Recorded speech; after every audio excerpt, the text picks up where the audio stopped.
रमज़ान में 3 मुसलमानों को दाढ़ी और टोपी देख करके उनको मारना शुरू कर दिया। एक नाहंजार था। उत्तर प्रदेश के बदायूं में सैसवान है। सैसवान के ये तीनों लोग रहने वाले थे। पूरा मामला क्या था मैं आपको बताऊंगा। और उस नाहंजार को पुलिस ने नाप तो दिया है, लेकिन कैसा नापा है बताएंगे अभी आपको हम। आगे बढ़ने से पहले सिर्फ आपसे इतना कहना चाहता हूँ, अगर हमारे चैनल पर पहली बार आए हों तो हमें सपोर्ट करिए मेरे अजीज़, क्योंकि हम अच्छी और सच्ची खबरें आपको बताते हैं और ऐसे लोगों के खिलाफ कड़ी से कड़ी कार्रवाई होनी चाहिए। काश यहाँ भी कोई दीपक नाम का शख्स आ जाता और इन लोगों की बैंड बजा देता तो कितना अच्छा होता। कई जगह ऐसा हुआ है, कुछ जगह कुछ लोगों ने, जब से वो उत्तराखंड का वाक़या हुआ है तो कुछ जगहों पर ऐसा हुआ देखने को मिला है कि कुछ लोग किसी को सताने के लिए, किसी मुस्लिम को सताने के लिए गए तो वहाँ हिंदुओं ने उनका साथ दिया। मैंने कहा था आपसे मेरे अजीज़ों, किसी भी इंसान देखो सामने, इंसान हिंदू है, मुसलमान है, सिख है, ईसाई है, अगर किसी हिंदू पर जुल्म हो रहा है और नाहक उसे कोई सता रहा है तो ढाल बन के खड़े हो जाओ। किसी मुसलमान पर जुल्म हो रहा, कोई उसे खामोखा सता रहा है, किसी मजदूर को जो भैया अपने बच्चों का पालन पोषण कर रहे हैं, ऐसे लोगों को सता रहे हैं ये लोग, तो ढाल बन के खड़े हो जाओ। ये ना देखो सामने वाला कौन है, ये देखो यार ये मजदूर आदमी है यार, हाँ इंसान है यार, इसको खामोखा सताया जा रहा, तो ढाल बन के वहाँ पर खड़े हो जाओ। तो शायद कोई दीपक नाम का लड़का अगर वहाँ भी आ जाता तो इस नाहंजार की बैंड बजा देता वो अकेला ही, लेकिन खैर वहाँ पर कोई नहीं आया। ये तीनों मुसलमान शर्म के मारे इससे पिटते रहे और उन्होंने कुछ नहीं कहा। बात दरअसल क्या थी, पूरी बात सुन के जाए। बात ये थी, अपनी स्कूटी लेकर आ रहा था और ये तीनों मुसलमान, किसी पता नहीं कौन सा गाँव का ये वाक़या है, लेकिन सैसवान के ये तीनों रहने वाले हैं बदायूं के पास में। तो वहाँ पर इस लड़के ने स्कूटी खड़ी की अपनी। स्कूटी खड़ी करने के बाद में इसको लगा कि ये तीनों बीच में क्यों खड़े हैं, ये साइड से क्यों नहीं खड़े हुए। तेरी स्कूटी निकलने के लिए तो जगह काफ़ी थी, निकाल सकता था, लेकिन उसने दाढ़ी और टोपी देख करके, क्योंकि नफरतें इतनी घोल दी गई हैं भाई।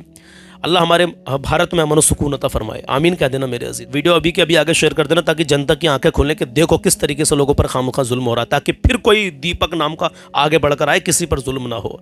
चले मेरे अजीज, तो बात दरअसल ये थी कि इसको दाढ़ी टोपी दिखी, ये खड़ा हुआ, स्कूटी रोकी इसने और इसने खामखा उन पर हाथ छोड़ दिया और मारना शुरू कर दिया मेरे अजीज। और वहाँ पर कुछ लोग कह रहे छोटू छोटू रहने दे, छोटू रहने दे, कुछ रोक रहे थे, लेकिन तुमने क्या रोका यार। अबे तुम तो उसे रोकते, उसको पकड़ते, वो खामखा हाथ छोड़ रहा है यार। वो क्या होता है, नज़दीकी थाने में उन लोगों ने FIR कराई उसके नाम से। अब वो महाशय जो है जेल के अंदर है, वो जेल चले गए हैं, लेकिन कितने दिन वो जेल रहेगा, वो कितने दिन वो फिर बाहर निकलेगा, फिर आतंक मचाएगा, फिर किसी दाढ़ी टोपे वाले को देखेगा तो फिर वो ऐसी करेगा। ऐसे इंसानों को बायकाट जब तक जनता नहीं करेगी मेरे अजीज़, कुछ नहीं हो पाएगा इनका। जैसे दीपक ने बताया कि मैं मोहम्मद दीपक, उसने एक मोहब्बत का पैगाम देते हुए ये लफ्ज़ निकाला अपने मुंह से। देखें आज पूरी दुनिया के अंदर उसका चर्चा हो रहा है, क्योंकि उसने इंसानियत को ज़िंदा किया। ऐसे ही मैं कहता हूँ, कहीं भी किसी पर जुल्म हो रहा तो आप फिर कहता हूँ एक बार ढाल बन के खड़े हो जाइए मेरे अजीज़। अभी जाना मत, मैं आपको रोज़ाना पहले अपडेट देता हूँ, फिर एक कलाम भी सुनाता हूँ, आका अलैहिस्सलाम का फरमान भी बताता हूँ। ध्यान से सुने, जो रोज़े रख रहे हैं आपको मुबारक हो मेरे अजीज़ों। अल्लाह के नबी सल्लल्लाहु ताला अलैहि वसल्लम का फरमान सुन के जाइए। दुनिया इधर से उधर हो सकती है, लेकिन नबी करीम सल्लल्लाहु ताला अलैहि वसल्लम का फरमान कभी भी टल नहीं सकता। प्यारे आका करीम सल्लल्लाहु ताला अलैहि वसल्लम इरशाद फरमाते हैं, अल्लाह ताला के नज़दीक भूखे का शिकम 70 आकिल आबिदों से ज़्यादा महबूब है। जो भूखे आए हैं रोज़ेदारों, कुर्बान जाइए। नबी करीम सल्लल्लाहु अलैहि वसल्लम के जितने फ़रामीन मैं आपको बताता हूँ सब आप फॉलो करने की कोशिश करें। तो रोज़ा क्यों नहीं रख रहे? कुछ लोग अभी भी रोज़ा नहीं रख रहे हैं, अल्लाह आपको हिदायत नसीब फरमाए जो नहीं रख रहे हैं, और जो रख रहे हैं अल्लाह हमारे रोज़ों को अपनी बारगाह में कबूल मंजूर अता फरमाए। आज 22 फरवरी है, चांद की 4 तारीख हो चुकी है। आज अल्हम्दुलिल्लाह 4 रमज़ान मुकम्मल हो जाएंगे। चलिए मैं आपको माँ की शान में कलाम सुनाता हूँ। ऐसे लोगों के लिए आप क्या कहना चाहेंगे कमेंट बॉक्स में ज़रूर बताना, जो खामोखा किसी नाहक को, किसी मजबूर को, किसी लाचार को, खामोखा किसी को सता रहे हैं, इंसानियत को तार तार कर रहे हैं। काश कोई ऐसा आता जो इसका भी बाप होता और इसको सबक सिखाता, और ऐसा बहुत जल्दी होगा। कहीं कोई किसी पर जुल्म करेगा तो कुछ लोग, अब इंसानियत जाग रही है, हिंदू मुस्लिम से लोग दूर जा रहे हैं। बिल्कुल ज़्यादातर लोग हिंदू मुस्लिम में नहीं पढ़ना चाह रहे मेरे अजीज़ों, मेरे प्यारो। हमारी जो वेबसाइट है ziavi.com वो शुरू हो चुकी है। आपको जो मैंने बताया था पहले, अल्हम्दुलिल्लाह हमारे जो उम्रे के ऑफ़र के मामला चल रहे हैं अल्हम्दुलिल्लाह ज़ियावी तलबीना पर, हमारी वेबसाइट से जाकर डायरेक्ट ऑर्डर कर सकते हैं आप ziavi.com से, ठीक है। तो ज़ियावी तलबीना सहरी में खाइए, अपने बच्चों को खिलाइए, खुद भी खाइए अल्हम्दुलिल्लाह। ज़ियावी तलबीना को आप ऑर्डर करने के लिए ziavi.com हमारी वेबसाइट पर जो शुरू हो चुकी है, चालू हो गई है अल्हम्दुलिल्लाह, वहाँ से ऑर्डर कर सकते हैं। सहरी में न जाने आप क्या क्या खा रहे हैं मेरे अजीज़, तो मैं आपको सजेस्ट करूँगा कि आप जो है ज़ियावी तलबीना खाइए, क्योंकि उसमें आपको सुन्नत का भी सवाब मिलेगा, सेहत भी मिलेगी अल्हम्दुलिल्लाह। और ईद के बाद मैं आपको आपको बताएंगे कि हमारे कितने ऑर्डर हो चुके हैं। 15,000 ऑर्डर हमें करने हैं, जिसमें हमने 15 लोगों को उम्रे का ऑफ़र निकाला है और 15 लोग इंशाल्लाह ताला जाएंगे। जो पहले के लोग रुके हुए चल रहे हैं अल्हम्दुलिल्लाह मुबारक हो, वो 27 मार्च को उम्रा करने जा रहे हैं हमारे साथ, हम भी जा रहे हैं, यानी ईद से 8 दिन के बाद में। तो दुआ करें अल्लाह हमारे उस सफ़र को कबूल फरमाए। मेरे अजीज़ों, मेरे प्यारों, आइए कलाम शुरू करते हैं। माँ की शान में पढ़ा, बहुत प्यारा कलाम है। माँ बाप की इज़्ज़त करें, कभी किसी का दिल ना दुखाएं, अपना हुस्न अखलाक हमेशा अच्छा बना कर रखें, नमाज़ों की पाबंदी करें मेरे अजीज़। जैसा अब नमाज़ पढ़ रहे रमज़ान के महीने में, ईद के बाद भी आपको ऐसी नमाज़ पढ़नी है मेरे अजीज़। जिसकी माँ नहीं है वो मचल जाएगा, उसकी आंखों से आंसू नहीं रुकने के हैं। अल्लाह हमारे वालिदैन को अपने हबीब के सदक़े में मौला सेहत और सलामती वाली लंबी ज़िंदगी अता फरमा, आमीन। या अल्लाह जिनके माँ बाप इस दुनिया से जा चुके हैं मौला, तो तमाम की बेहिसाब मग़फ़िरत फरमा, आमीन या रब्बल आलमीन। आइए कलाम शुरू करते हैं। मौत की आगोश में जब थक के सो जाती है माँ, मौत की आगोश में जब थक के सो जाती है माँ, तब कहीं जा कर के थोड़ा सा सुकून पाती है माँ। ओ माँ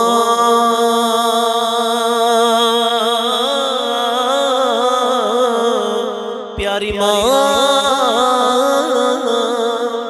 मौत की आगोश में जब थक के सो जाती है माँ, तब कहीं जाकर रज़ा थोड़ा सुकून पाती है माँ। ओ माँ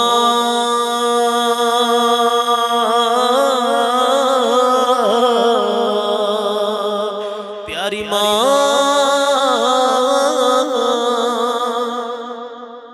फिक्र में बच्चों की कुछ इस तरह भूल जाती है माँ, फिक्र में बच्चों की कुछ इस तरह भूल जाती है माँ। नौजवान होते हुए बूढ़ी नजर आती है माँ, मांगती ही कुछ नहीं अपने लिए अल्लाह से, अपने बच्चों के लिए दामन को फैलाती है माँ। रूह के रिश्तों की ये गहराइयाँ तो देखिए, रूह के रिश्तों की ये गहराइयाँ तो देखिए, चोट लगती है हमारे और चिल्लाती है माँ। ओ माँ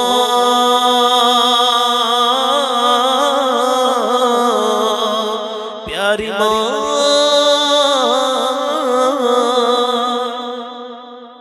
पहले बच्चों को खिलाती है सुकूनो चैन से, पहले बच्चों को खिलाती है सुकूनो चैन से, बाद में जो कुछ बचे वो शौक से खाती है माँ। भूखा सोने नहीं देती यतीमों को कभी, भूखा सोने नहीं देती यतीमों को कभी, जाने किस किस से कहाँ से मांग कर लाती है माँ। जब खिलौने को मचलता है कोई गुर्बत का फूल, जब खिलौने को मचलता है कोई गुर्बत का फूल, आंसुओं के साज पर बच्चे को बहलाती है माँ। गुमराही की गर्दन जम जाए मेरे लाल पर, बारिशे ईमान में यूं रोज नहलाती है माँ, अपने पहलों में लिटा कर रोज सोते की तरह, 1 12 5 14 हमको रटवाते हैं माँ। कब जरूरत हो मेरी बच्चे को इतना सोच कर, जागती रहती है ममता और सो जाती है माँ। जाने कितनी बर्फ सी रातों में ऐसा भी हुआ, जाने कितनी बर्फ सी रातों में ऐसा भी हुआ, बच्चा तो छाती पे है गीले में सो जाती है माँ। हड्डियों का सरस पिला कर अपने दिल के चैन को, हड्डियों का रस पिला कर अपने दिल के चैन को, कितनी ही रातों में खाली पेट सो जाती है माँ।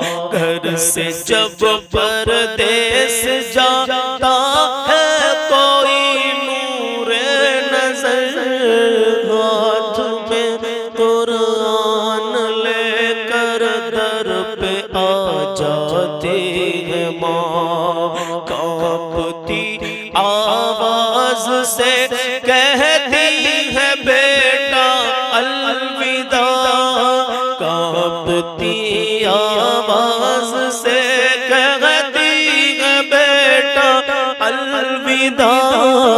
सामने जब तक रहे हाथों को लहराते हैं माँ। ओ माँ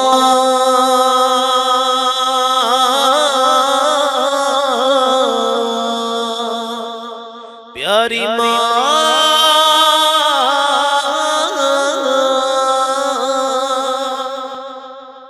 जब परेशानी में घिर जाते गम परदेश में, आंसुओं को पोंछने ख्वाबों में आ जाते हैं माँ। चाहे हम खुशियों में माँ को भूल जाए दोस्तों, जब मुसीबत सर पे पड़ती है तो याद आते हैं माँ। दूर हो जाती है सारी उम्र की उस दम थकल, बाह कर बे ब्याह कर बे ब्याह कर बेटे की जब घर में दुल्हन लाते हैं माँ। छीन लेती है वही अक्सर सुकून जिंदगी, प्यार से जिसको ब्याह करके वो घर लाते हैं माँ। बावफा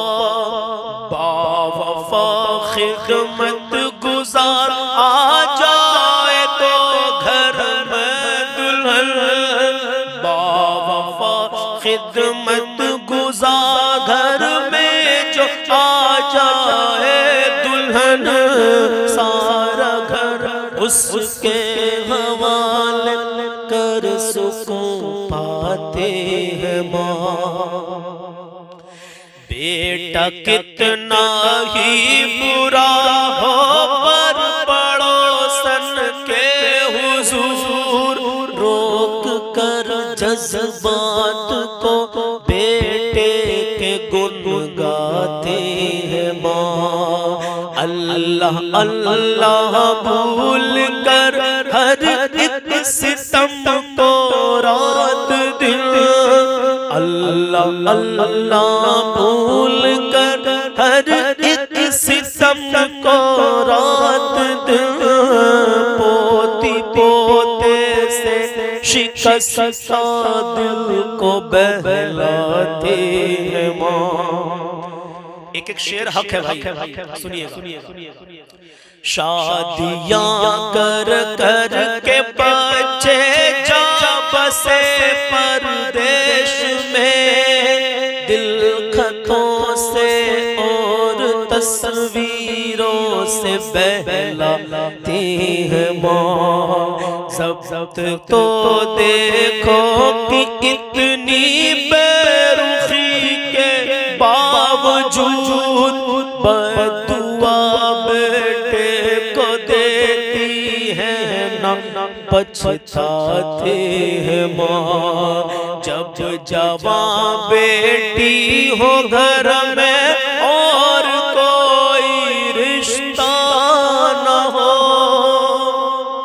जब जवां बेटी हो घर में और कोई रिश्ता न हो, रोज एक एहसास की सूली पे चढ़ जाते हैं माँ। मरते दम बच्चे न आए घर अगर परदेश से, अपनी दोनों पुतलियां चौखट पे रख जाते हैं माँ। साल भर में या कभी हफ्ते में जुमे रात को, जिंदगी भर का सिला एक फातिहा पाते हैं माँ। जिंदगी भर का सिला एक फातिहा पाते हैं माँ। हो माँ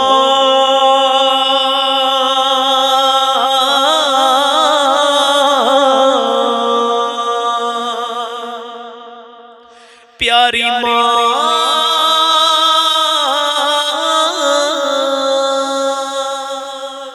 प्यार कहते हैं किसे और ममता क्या चीज है।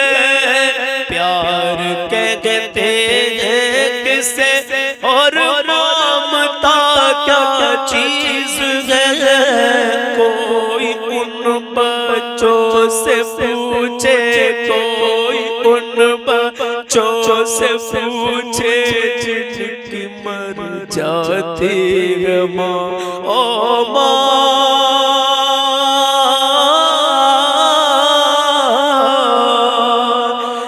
मेरी माँ,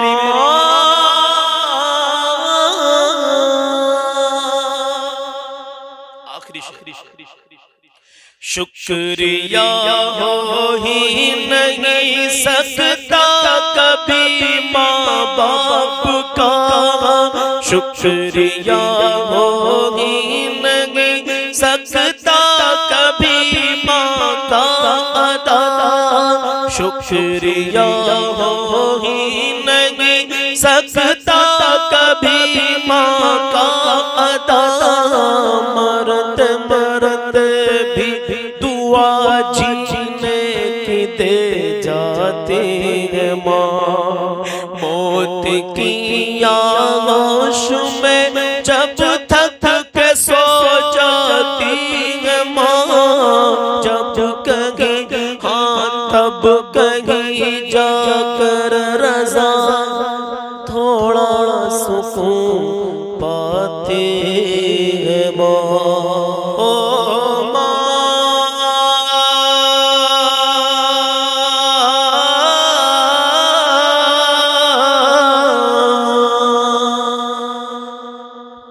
प्यारी माँ